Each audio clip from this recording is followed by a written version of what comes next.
पाकिस्तान की क्रिकेट रुकी हुई थी, जिसमें बड़ी तैयारी हुई, बड़े कैंप्स लगे, बड़ी प्रैक्टिस हुई। इस सब कुछ के बाद आप हमारी टीम को कहाँ देख रहे हैं इस टूर पे जाते हुए? ट्रायल हो रहा है अभी तो कुछ यंगस्टर्स को ट्राई कर रहे हैं, ये सोच रहे हैं। कल सलमान आगा से काफ़ी 3-4 सवाल ये हुए कि क्या बाबर आजम, शाहीन और रिजवान हमारी उस स्कीम का हिस्सा होंगे 25 से 30 प्लेयर में जो वर्ल्ड कप के लिए जाएगी, तो उन्होंने कहा हाँ होंगे। तो क्लैरिटी है उसके पास, कॉन्फिडेंस भी है सलमान आगा के पास। अब ये इस वक्त जो टीम जा रही है बॉलिंग के हिसाब से तो बहुत ही इनएक्सपीरियंस है, फास्ट बॉलिंग बहुत इनएक्सपीरियंस है। और कल आखिरी मैच है बांग्लादेश और श्रीलंका का। अगर तो बांग्लादेश ने सीरीज जीत ली, वो दूसरा मैच जीते हैं, सिर्फ 94 पे श्रीलंका को आउट कर दिया, तो वो बड़े पंप अप होंगे और वो 3 मैच फिर और भी पाकिस्तान के लिए मुश्किल हो जाएंगे। बॉलिंग हमारी वीक है, बैट्समैन पहली दफ़ा जो ऊपर के बैट्समैन है वो पहली दफ़ा या दूसरी दफ़ा बाहर जा रहे हैं। हारिस गया हुआ है बाहर। जी हाँ दोस्तों, Pakistan versus Bangladesh 3 T20 matches की सीरीज़ का आगाज़ 20 जुलाई से हो रहा है जी। दौरा बांग्लादेश 3 T20 पर मुश्तमिल है जी। पाकिस्तान टीम की कारकर्दगी कैसी होगी जानते हैं जी पाकिस्तानी मीडिया की रिपोर्ट में। तो काइंडली चैनल पर नए हो तो सब्सक्राइब करें, बेल को दबाएं ऑल वाले ऑप्शन के साथ। बाहर फ़खर साइम ज़ाहिर है बहुत एक्सपीरियंस प्लेयर है। हसन नवाज सिर्फ एक ही टूर किया है न्यूजीलैंड तो और ये बिल्कुल ही मुख्तलिफ कंडीशन होंगी। न्यूजीलैंड की कंडीशन बिल्कुल मुख्तलिफ है, पाकिस्तान की मुख्तलिफ है, बांग्लादेश की इससे भी ज़्यादा मुख्तलिफ है बिल्कुल। और ब्लैक सॉइल की पिचेज होती हैं, स्पिन ज़्यादा होती है और वो स्पिनर्स के साथ अटैक करेंगे। और दूसरा ये कि वो तो स्पिनर्स के साथ अटैक करेंगे, आपके जो है वो जिस तरह के प्लेयर्स हैं सारे हिटिंग करने वाले और तेज़ खेलने वाले, उनको बांग्लादेश इतना सूट नहीं करेगा, इसलिए कि स्पिन ज़्यादा होगी, गेंद स्लो आएगी। प्लेयर्स हैं सारे हिटिंग करने वाले और तेज़ खेलने वाले, उनको बांग्लादेश इतना सूट नहीं करेगा, इसलिए कि स्पिन ज़्यादा होगी, गेंद स्लो आएगी बैट पे। वहाँ ब्लैक सॉइल पे ज़्यादातर पिचे हैं और तीनों मैच एक ही स्टेडियम पे, एक ही वेन्यू पे, वो और ज़्यादा डिफिकल्ट करता है कि आप अगर उस वेन्यू पे एडजस्ट हो गए तो ठीक है। और अभी तक जो खबरें हैं वो तीनों मैच के लिए उन्होंने 3 पिचें बनाई हैं, अलग अलग पिच यूज़ करेंगे।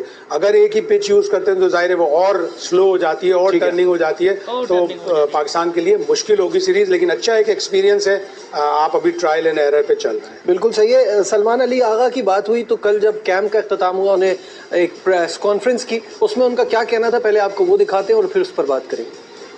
ये नहीं सोचता कि मैं T20 वर्ल्ड कप में किसी कप में कैप्टन होगा, वो बात की बात है। जो प्रीवियस कैप्टन के साथ हुआ, मुझे उस बारे में ना तो ज़्यादा बात करनी है, मुझे अपना देखना है कि मैं टीम से कैसे बेस्ट निकालता हूँ, पाकिस्तान टीम के लिए बेहतर। हमारे पास ऐसे प्लेयर्स होने चाहिए जो किसी भी प्लेयर्स को किसी भी टाइम पे रिप्लेस कर सकें। बाबर, रिजवान और सिंह तीनों सीनियर प्लेयर हैं, उन्होंने पाकिस्तान के लिए बहुत परफॉर्मेंसेस की हैं। पूल में जरूर है, कैंप का पूरा जो मकसद था वो यही था कि जो कंडीशन हमें आगे मिलेंगी उसी को मद्देनजर रखकर यहाँ पर पिचेस को तैयार किया जाए। गोइंग फॉरवर्ड देखेंगे कि पाकिस्तान की T20 क्रिकेट इम्प्रूवमेंट की तरफ इंशाल्लाह जाएगी।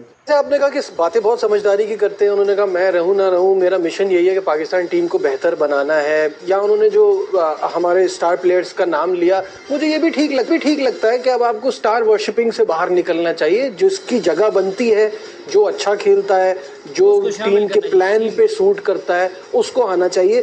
लेकिन यहाँ आपको ये नहीं लगता कि शाहीन के साथ थोड़ी नाइंसाफ़ी हो रही है? जैसे कोच ने भी कहा कि वो अपनी चीज़ों को ठीक करके वापस आ सकते हैं, तो भाई वो थोड़ी नाइंसाफ़ी तो अंडरस्टेटमेंट PSL के आपका PSL का टॉप विकेट टेकर 19 विकेटें ली, जिस तरह वो कैंप में भी बॉलिंग कर रहा था, आपने उसको 19 विकेटों के बावजूद भी PSL के दूसरे बॉलर्स जिनकी कम विकेटें हैं, Ahmad Daniyal very good bowler, Zimbabwe गया था लेकिन अनफिट हो गया तो खेले बगैर आ गया। सलमान मिर्जा इंप्रेसिव विस्किडी बॉलर है, उसने भी इंप्रेस किया।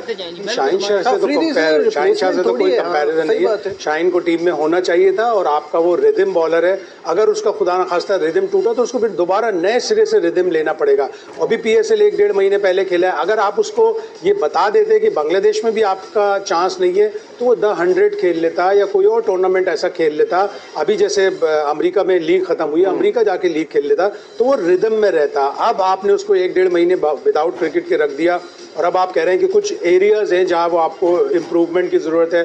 तो नए बॉलिंग कोच आए हैं एशली नॉफ के, उन्होंने यकीनन बताया होगा कि कहां से कौन से ऐसे एरियाज हैं जिसमें इम्प्रूवमेंट की ज़रूरत है। 19 से वो 30 विकेट पे चले जाते PSL में। और साथ साथ एक और चीज़ भी है कि बीच बीच में कहीं हम ये भी सुनते हैं कि एटीट्यूड का प्रॉब्लम है। ये माजी में भी हो चुका है प्लेयर्स के साथ, इस तरह से कहना कि एटीट्यूड का प्रॉब्लम है वो ठीक करें, एक तो मैंने ये भी सुना कि हसीबुल्ला को इसलिए नहीं टीम में लिया कि वो बहुत जल्दी बातें भूल जाते हैं, तो ये तो कोई कमजोरी ये क्या बात है? हाँ, अगर कैच पकड़ना भूल जाए हसीबुल्ला तो चलो उसकी टीम में जगह नहीं बनती। बहुत से प्लेयर ऐसे होते हैं जिनके ऊपर आप इन्वेस्टमेंट करते हैं, इन्वेस्टमेंट करके फिर उन्हें छोड़ ना दें। जैसे हुरैरा है, हुरैरा आप किसी भी टीम में नहीं है, इंग्लैंड टीम जा रही थी, Huraira is a very good player, आपके 4-5 सीजन से बड़ा अच्छा स्कोर कर रहा था, तो आपको टीमों में बदल बदल के रखनी चाहिए थी। 2 टीमों अलग अलग प्लेयर थोड़े से रखते तो आपको ज्यादा पूल ऑफ प्लेयर्स मिल जाता। मेहरान मुमताज, फैसल अकरम दोनों टीमों में है, जो T20 के लिए जा रही है उसमें भी और जो इंग्लैंड जा रही है उसमें भी। एक आध प्लेयर अगर आगे पीछे करते तो आपको और प्लेयर अकोमोडेट कर देते।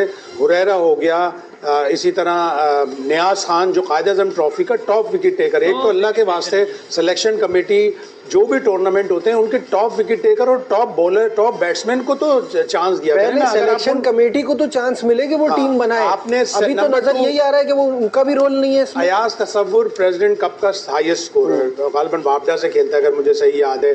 तो आप ऐसे प्लेयर को जिसने टॉप किया है उसको तो कम से कम चांस दें। ठीक है उसकी एज अगर 30+ है तो आप, लेकिन वो उसने आपको डोमेस्टिक टूर्नामेंट में हाईएस्ट स्कोर किया है। इसका मतलब है आप अपने डोमेस्टिक टूर्नामेंट के परफॉर्मेंस को अगर आप नहीं देंगे, अगर नियाज खान इंजर्ड नहीं है तो कायद-ए-आज़म ट्रॉफी का हाईएस्ट विकेट टेकर किसी एक टीम में होना चाहिए। मुझे नहीं समझ में आता। साथ साथ शाहिद साहब, ये खैर हम डिस्कशन को आगे बढ़ाएंगे, यहाँ हमें ब्रेक लेने को कहा जा रहा है तो यहाँ एक ब्रेक लेते हैं। कहीं जी हाँ दोस्तों, Pakistan versus Bangladesh 3 T20 matches की सीरीज़ का आगाज़ 20 जुलाई से हो रहा है जी।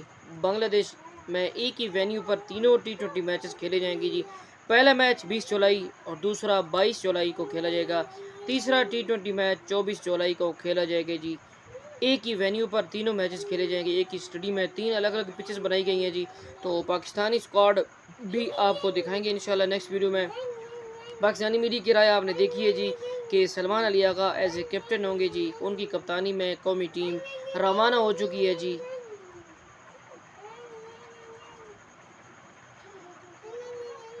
ढाका में तो पाकिस्तान वर्सेस बांग्लादेश, क्या पाकिस्तान ये सीरीज़ जीत सकता है? कमेंट सेक्शन में अपनी राय का इज़हार दीजिए। चैनल पर नए हो तो लाजमी सब्सक्राइब करें, बेल को दबाएं। क्रिकेट से मुतल्लिक अपडेट और क्रिकेट से मुतल्लिक पाकिस्तानी मीडिया की राय, इंडियन मीडिया की रिएक्शंस हमारे चैनल पर आपको मिलते रहेंगी। तो गुजारिश है, चैनल पर नहीं हो तो सब्सक्राइब करें, बेल को दबाएं, ऑल वाले ऑप्शन पर क्लिक करें। मिलते हैं नेक्स्ट वीडियो में, तब तक के लिए अपना ख्याल रखें। पाकिस्तान जिंदाबाद।